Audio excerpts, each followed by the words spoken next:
JEE mains 2026 जनवरी attempt अब आपकी सोच से ज्यादा नजदीक आ चुका है, बट मेजॉरिटी स्टूडेंट्स को इसका रियलाइजेशन है ही नहीं, और जिनको रियलाइज हो भी रहा है वो स्टिल 100% नहीं दे रहे अपने प्रिपरेशन पे। चाहे 99 हो, 98 हो, 97 हो, 96 हो, रास्ता वही है, आप पे डिपेंड करता है कि आप कितना ऊपर तक जा सकते हो। अगर आपने इस वीडियो पे टैप कर दिया है, इसका मतलब कि भगवान आपको एक आखिरी मौका दे रहा है कि आप अपने जेई मेंस का रिजल्ट अच्छा कर सकते हो। और अगर आप बिल्कुल जीरो पे हो तो शायद आप 99 परसेंटाइल तक नहीं पहुंच पाओगे, जो कि बहुत ऑब्वियस सी बात है, बट स्टिल वही लाइन बोलूंगा कि चाहे 99 हो, 98 हो, 97, 96, रास्ता वही है, आप पे डिपेंड करता है कि आप कितना ऊपर तक जा सकते हो। जेई मेंस के जनवरी अटेम्प्ट में अच्छा परफॉर्म करने के लिए आपको इस बचे हुए टाइम को बहुत अच्छे से यूटिलाइज करना होगा। इसका सिंपल सा मतलब है, आगे आने वाले हर एक दिन आपको बहुत अच्छे से प्लान करके चलना होगा। और इसी के लिए आज इस वीडियो में मैं आपको बताने वाला हूं एक ऐसा प्लान जिसको अगर आप फॉलो कर लेते हो तो ट्रस्ट मी, आप जो भी परसेंटाइल एक्सपेक्ट कर रहे हो उससे बेहतर परसेंटाइल ही स्कोर करोगे पेपर में।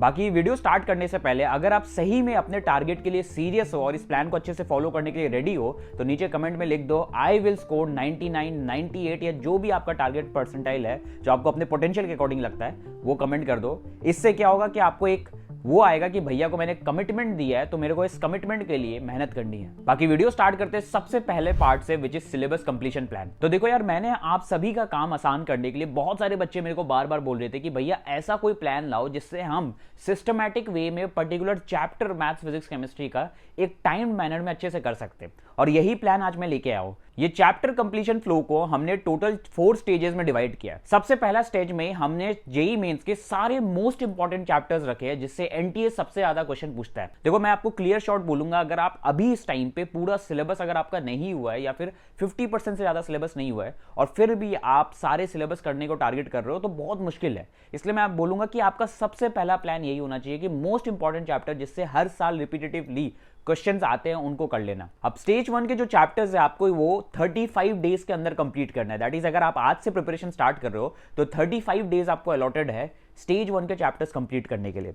सबसे पहला स्टेज 1 में फिजिक्स का चैप्टर है मॉडर्न फिजिक्स, जिसमें आप 11% वेटेज है। काइनेमेटिक्स 1D 2D वेक्टर्स ये 9% वेटेज रखता है। करंट इलेक्ट्रिसिटी 8% वेटेज रखता है पेपर में, फिजिक्स के पेपर में। इलेक्ट्रोस्टैटिक्स प्लस कैपेसिटर ये 8% रखता है। फिर आते हैं हम केमिस्ट्री के सेक्शन में, जीओसी 14% वेटेज रखता है पेपर में। फिर chemical bonding 8%, DNA block, coordination compounds ये बहुत इंपॉर्टेंट चैप्टर्स है। फिर आते हैं मैथ्स में vectors and 3D, definite integral plus area under curve, matrices and determinant, LCD limit continuity differentiability. फिर आते हैं स्टेज 2। स्टेज 2 में आपको 20 डेज अलॉटेड है। इसमें भी हाई वेटेज चैप्टर्स है। फिजिक्स के केस में magnetic effect of current 5.5% weightage रखता है। ग्रेविटेशन, सेमीकंडक्टर्स ये सारे करने हैं। फिर केमिस्ट्री के केस में इलेक्ट्रोकेमिस्ट्री हो गया, एटॉमिक स्ट्रक्चर, हाइड्रोकार्बन्स ये करने हैं। और मैथ्स के केस में sequence and series, differential equations, straight lines. फिर आते हैं स्टेज 3। स्टेज 3 में बेसिकली आपका वो चैप्टर्स है जो कंपैरेटिवली ईजियर है और आप उसको कम टाइम में कवर भी कर सकते हो। इसमें क्या है, 10 डेज अलॉटेड है टाइम। स्टेज 3 में फिजिक्स के चैप्टर्स है units and dimension, EM waves, mechanical properties of solid. Chemistry के चैप्टर्स है पीरियोडिसिटी, सॉल्यूशंस, बायोमोलिक्यूल्स। और मैथ्स के चैप्टर्स है sets and relations, statistics, quadratic equation. अब स्टेज 4 की बात करें, ये भी इंपॉर्टेंट चैप्टर्स है बट थोड़ा लेंदी है तो थोड़ा टाइम ज्यादा लगेगा। इसमें अगेन आपको 15 डेज का टाइम देना है। इसमें देखो फिजिक्स के केस में आपका आता है हीट एंड थर्मोडायनेमिक्स, बहुत ज्यादा वेटेज भी है बट टाइम ज्यादा लगता है कवर करने में। फिर है ऑप्टिक्स। फिर केमिस्ट्री के सेक्शन में पी ब्लॉक हो गया, रिड्यूस सिलेबस जो भी है, केमिकल काइनेटिक्स, एमाइंस, बायोमोलिक्यूल्स। और मैथ्स के केस में फंक्शंस हो गया, binomial theorem, circles.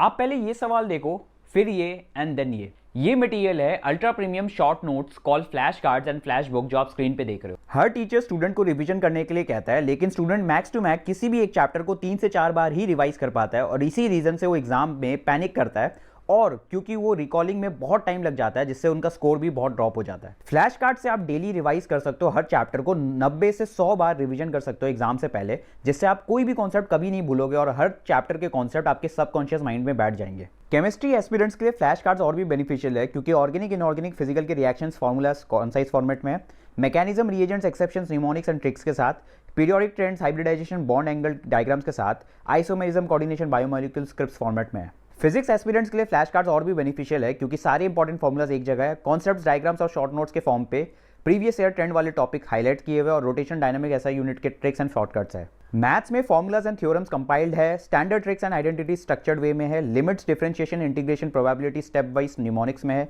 Previous year trend वाले हाई स्कोरिंग टॉपिक्स हाईलाइटेड है। बाकी ये फ्लैश कार्ड का लिंक मैंने डिस्क्रिप्शन में ऐड कर दिया, वहां से जाके आप ले सकते हो। अब आते हैं कि भैया इन सारे चैप्टर्स जो भी आपने बताए इनको कवर कहां से करना। अब देखो स्टेप बाय स्टेप मैं आपको बताता हूं। सबसे पहले स्टार्ट करते हैं लेक्चर से। अब देखो लेक्चर्स में मैं आपको बोलूंगा अगर आपने बहुत ज्यादा सिलेबस कर नहीं रखा है तो मैं यही बोलूंगा कि आप अभी लास्ट के टाइम पे एक अच्छे वन शॉट फॉलो कर लो जो कि डिटेल्ड वे में है। अगर आपने कर रखा है तो वेल एंड गुड, आपको बस रिवाइज करना है अपने थ्योरी नोट्स और डायरेक्ट क्वेश्चन प्रैक्टिस करना है।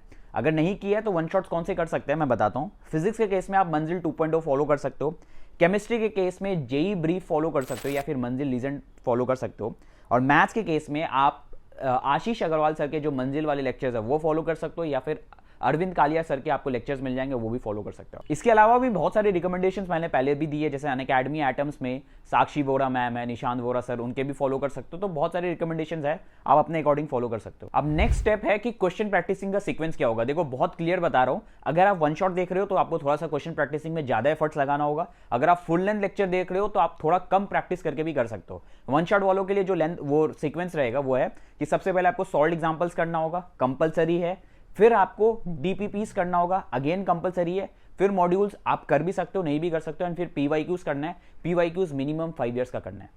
और वही अगर आप फुल लेंथ लेक्चर देख रहे हो तो आप डायरेक्ट डीपीपीस और पीवाईक्यूज कर सकते हो, उतना ही एनफ है। नेक्स्ट इंपॉर्टेंट स्टेप है अटेम्प्ट चैप्टर टेस्ट। यार मैं आपको बहुत बार रिक्वेस्ट कर चुका हूं इसके लिए कि मेरे को पता है देखो अभी आप लोग फुल सिलेबस टेस्ट नहीं दे पाओगे, पार्ट टेस्ट नहीं दे पाओगे, बट मैं आपको रिक्वेस्ट करता हूं चैप्टर टेस्ट दो। टेस्ट दोगे तभी आपको पता चलेगा आपका प्रिपरेशन कहां स्टैंड हो रहा है, कोई भी चैप्टर कितना हो रहा है, ये चीज टेस्ट से ही पता चलेगा। इसलिए चैप्टर टेस्ट देना स्टार्ट कर दो। जैसे जो भी चैप्टर्स हो रहे हैं उनका चैप्टर टेस्ट दो। चैप्टर टेस्ट के लिए बहुत सारे रिसोर्सेज ऑलरेडी इंटरनेट में मिले हैं, बहुत सारे हैं, तो आप फॉलो कर सकते हो। तो जो भी चैप्टर्स हो रहे हैं उनके चैप्टर टेस्ट देना बहुत इंपॉर्टेंट है। उसको फिर एनालाइज करो और पता करो कि कितने क्वेश्चंस आपके सही हो रहे हैं, आपका उस चैप्टर में क्या रेस्पॉन्स है। बाकी देखो रिवीजन पर्पस के लिए मैं आपको बोलूंगा अभी से जो भी चैप्टर्स आप कर रहे हो उसका भी शॉर्ट नोट्स भी बनाते हुए चलो, फॉर्मूला शीट ये सब बनाओ, क्योंकि लास्ट के टाइम पे आपको बहुत कम टाइम मिलेगा, क्योंकि आप ऑलरेडी देख सकते हो कि आप बहुत लोगों से बहुत पीछे हो। इसलिए शॉर्ट नोट्स, फॉर्मूला शीट्स अभी से बना के चलो, रिवीजन में बहुत काम आने वाला है। बाकी यार अगर आपको कुछ भी प्रॉब्लम लग रहा है तो कमेंट सेक्शन में लिख लेना, मैं सारे कमेंट्स का रिप्लाई करूंगा।